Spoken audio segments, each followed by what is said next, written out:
Line है हमारे साथ जुड़ी हुई। हम लोग एक पाठ सुनते हैं, उसके बाद आगे बढ़ते हैं।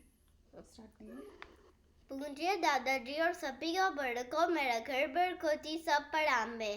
गरुड़ ब्रह्मा गरुड़ विष्णु गरुड़ देवो महेश्वरा गरुड़ साक्षात परम ब्रह्मा तस्मै श्री गुरुवे नमः।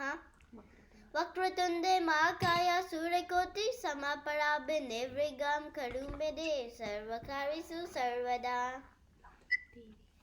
तेरे गुण तेरे द्वारे आयो माँ गुनी दुनिया से हारे के सुधी ले लो मेरी माँ पहले के उता के ना मुझ में बल है माँ ना मुझ में भक्ति ना साधना की माँ मुझे में है शक्ति। तेरे शब्द खा लो माँ आरो तेरे द्वारे सुधी ले लो मेरी माँ पहले के उठा के नामायनी माँ झुनझुन वाली करत सदा संत तन प्रतिपाली तेरे गुण गाओ माँ तेरे कपार के सुधी ले लो मेरी माँ पल के उता के। जय माँ। बहुत बढ़िया। जय माँ, राधे राधे। जय माँ, राधे राधे। जय माँ, राधे राधे। हमारे साथ बाल वर्ग से कुछ आदमी गीता बोलकर श्लोक को सुनाएंगे। जय माँ जी।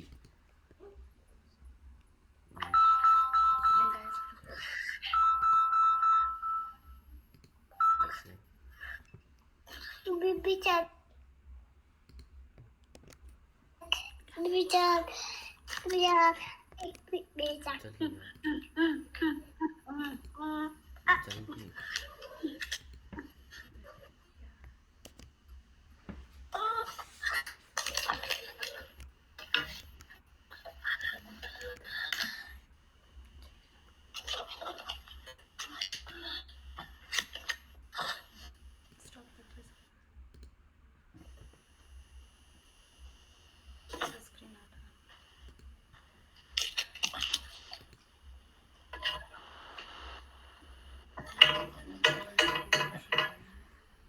जी मुझे एक पीपीटी भी शेयर करना है, प्रेजेंटेशन।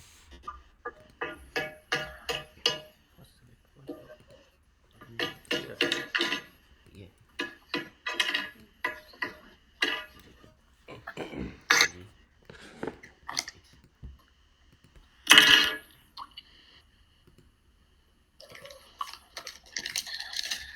ओम श्री गुरु चरण कमलेभ्यो नमः। गुरु ब्रह्मा गुरु विष्णु गुरुदेवो महेश्वरा गुरु साक्षात परम ब्रह्मा तस्मै श्री गुरुवे नमः। पूज्य दादाजी और सभी बड़ों को मैं करवर कोटि से प्रणाम। आज मैं आप लोग को श्रीमद् भगवद गीता 9th चैप्टर का 34th श्लोक सुनाऊंगा। मन मना भव मद भक्तो मध्य जी माम नमस्कुरु माम इविष्यासि युक्तवेवम आत्मनम मत परायण। अब मैं आप लोगों को श्लोक का पहला लाइन है, मन मना भव मद भक्तो मध्य जी माम नमस्कुरु। मैं आप लोगों को श्लोक का एक एक शब्द का अर्थ बताऊंगा। मत यानी मेरा, माना यानी सदैव चिंतन करने वाला, भव यानी बनो अर्थात सदैव मेरा चिंतन करने वाला बनो, मद भक्तो यानी मेरा भक्त बनो, मद्याजी यानी मेरा पूजा करने वाला बनो, माम नमस्कुरु यानी मुझको नमस्कार करो अर्थात सदैव मेरा चिंतन करने वाला बनो, मेरा भक्त बनो, मेरी पूजा करने वाला बनो और मुझको नमस्कार करो। मेरा श्लोक का दूसरा लाइन है, मम इविष्यासि युक्तवेवम आत्मनम मत परायण। एवं यानी इस प्रकार, युक्त यानी एकाग्रचित होकर, आत्मनम यानी आत्मा को, मत परायण यानी मेरी भक्ति में अनुरक्त करो, अर्थात इस प्रकार एकाग्रचित होकर आत्मा को मेरी भक्ति में अनुरक्त करो। माम यानी मुझको, एवा यानी निसंदेह, ईश्यासी यानी पाओगे, अर्थात इस प्रकार एकाग्रचित होकर आत्मा को मेरी भक्ति में अनुरक्त करो, निसंदेह तुम मुझको प्राप्त करोगे। अब मैं आप लोगों को पूरा श्लोक का अर्थ बताऊंगा। पूरा श्लोक का अर्थ बताऊंगा कि सदैव मेरा चिंतन करने वाला बनो, मेरा भक्त बनो, मेरी पूजा करने वाला बनो और मुझको नमस्कार करो। इस प्रकार एकाग्रचित होकर आत्मा को मेरे भक्ति में अनुरक्त करो और निसंदेह तुम मुझको पाओगे। अब मैं आप लोगों को भावार्थ बताऊंगा। जैसे कि मैं अभी इस श्लोक का अर्थ बताया कि भगवान अर्जुन के माध्यम से हमें शिक्षा देते हैं कि मनुष्य का कल्याण भगवत भक्ति में ही है, पर वो ऐसे क्यों कर रहे हैं? क्या भगवान अभिमानी है और वो चाहते हैं कि सभी मनुष्य उनकी पूजा करें और उनकी भक्ति करें, या ऐसा कुछ और मतलब है? इस बात को समझाने के लिए पहले मैं भगवान के द्वारा अध्याय 2, अध्याय 4 और अध्याय 8 और 15 में बोले गए कुछ श्लोकों का अर्थ बताऊंगा, जिससे कि हम लोग को आज का मेरे श्लोक का अर्थ समझ में आएगा।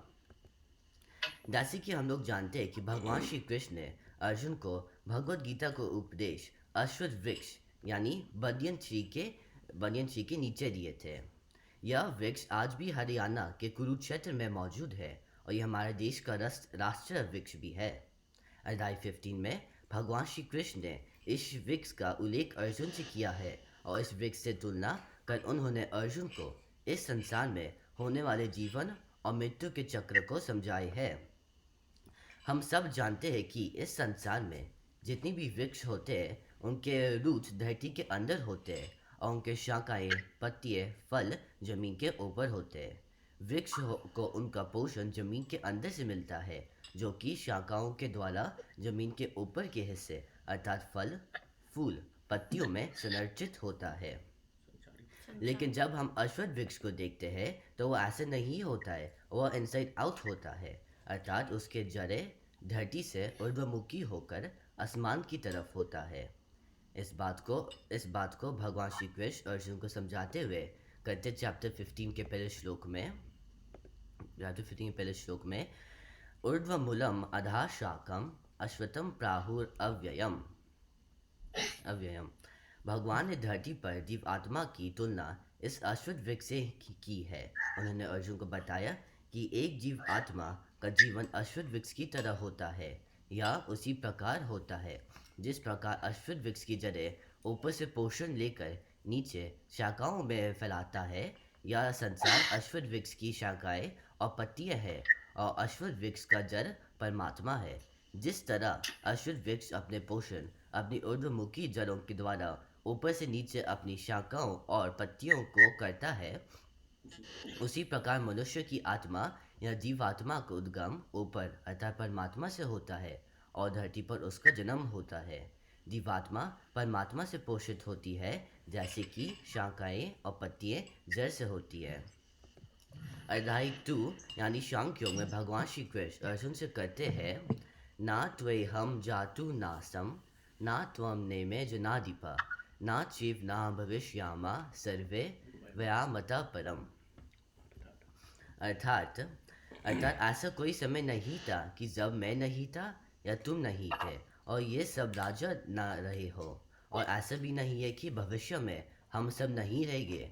हम लोग कल भी थे, आज भी है और आने वाले कल में भी रहेंगे। अब इसे हम अध्याय 15 के अश्वत्थ वृक्ष वाले श्लोक से तुलना करें तो इसका अर्थ यह हुआ कि जीवात्मा परमात्मा से उत्पन्न होती है, धरती पर जन्म लेती है, मृत्यु के बाद ऊपर जाती है और फिर से धरती पर जन्म लेती है। यह चक्र वैसे ही चलते रहता है जैसे अश्वत्थ वृक्ष की जड़ों और पत्तियों तथा शाखाओं के बीच पोषण निरंतर चलते रहता है। पर यह कैसे होता है? इस बात को भगवान श्री कृष्ण ने ऐसे समझाया है कि जब मनुष्य का जन्म होता है तो उस समय उसमें प्रकृति के तीनों गुण समान होते हैं, यानी सत्वगुण, राजगुण और तमोगुण इक्वल होते हैं। फिर मनुष्य को अपने जीवन में अपने परिवार अपने संबंधियों, अपने मित्रों, अपने माता पिता, अपने गुरु और अपने परिवेश से जो संस्कार मिलता है उसके अनुसार वह अपना पूरा जीवन में कर्म करता है। उसके कर्मों में प्रकृति के तीनों गुण बदलते रहते हैं। कभी उसका कर्म तमोगुणी होता है, तो कभी रजोगुणी, तो कभी सतोगुणी।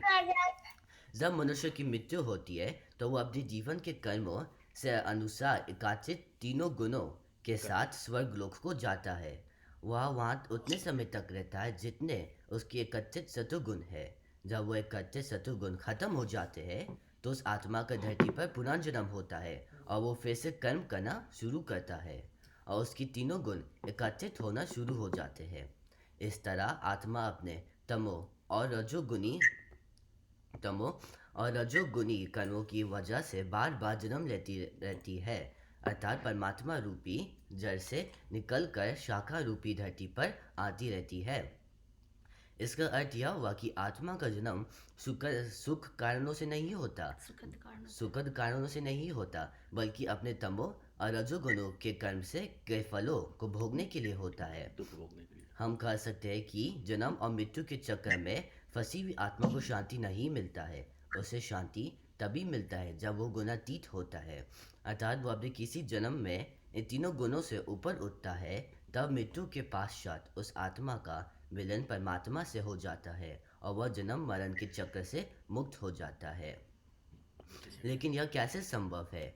तो इसका उत्तर भगवान आज के श्लोक में देते हैं। बताते हैं कि मनुष्य को सदैव मेरा चिंतन करने वाला बनो, मेरा भक्त बनो, मेरी पूजा करने वाला बनो और मुझको नमस्कार करो। इस प्रकार एकाग्रचित होकर आत्मा को मेरे भक्ति में अनुरक्त करो और निसंदेह तुम मुझको प्राप्त करोगे। अर्थात जब मनुष्य भगवान की भक्ति में लीन हो जाता है, अपने सभी कर्मों में कर्तापन का अभिमान छोड़ देता है और अपने सभी कर्म और उनके फल को भगवान को समर्पित कर देता है, तब मृत्यु के पश्चात उस आत्मा का परमात्मा से मिलन हो जाता है। एक साधारण मनुष्य ऐसे कैसे कर सकता है? उसे आध्यात्मिक ज्ञान नहीं होता है। तो इस प्रश्न का उत्तर भी भगवान श्री कृष्ण देते हैं अध्याय चैप्टर 4 में। तद विद्धि परिपातेन परिप्राश्नेन सेव्या उपदिक्ष्यन्ति ते ज्ञानम ज्ञानिनास्तत्वदर्शिना। अर्थात इस श्लोक में भगवान बताते हैं कि हमें अपने गुरु के शरण में जाना चाहिए, उनकी सेवा करना चाहिए और विनम्रता से उनसे ज्ञान प्राप्त करना चाहिए, क्योंकि हमारा गुरु सत्य की अनुभूति कर चुके होते हैं। वो हमारे पास्ट को जानते हैं, हमारे प्रेजेंट और फ्यूचर को भी जानते हैं। वही ईश्वर प्राप्ति में हमारे सही मार्गदर्शक बन सकते हैं। इसमें 3 चीज़ें और है मुझे महत्वपूर्ण लगती है। पहला, गुरु और ईश्वर पर अटूट विश्वास। दूसरा, विश्वास से गुरु और ईश्वर के प्रति समर्पण की भावना उत्पन्न होती है। और जब विश्वास और समर्पण होता है तो उसे गुरु और ईश्वर के प्रति श्रद्धा उत्पन्न होती है। और जब श्रद्धा उत्पन्न होती है तब हमें भक्ति होती है और तब हम इस श्लोक का अनुकरण करते हैं तो भक्ति योग की प्राप्ति होती है और हम भगवान की भक्ति कर इस जन्म और मृत्यु के चक्र से मुक्त हो जाते हैं। और तब हम इस मार्ग पर चल पड़ते हैं जो भगवान ने आज के श्लोक में बताए है। यही चीज़ भगवान श्री कृष्ण हम लोग को समझा रहे हैं श्लोक में अर्जुन के माध्यम से। धन्यवाद।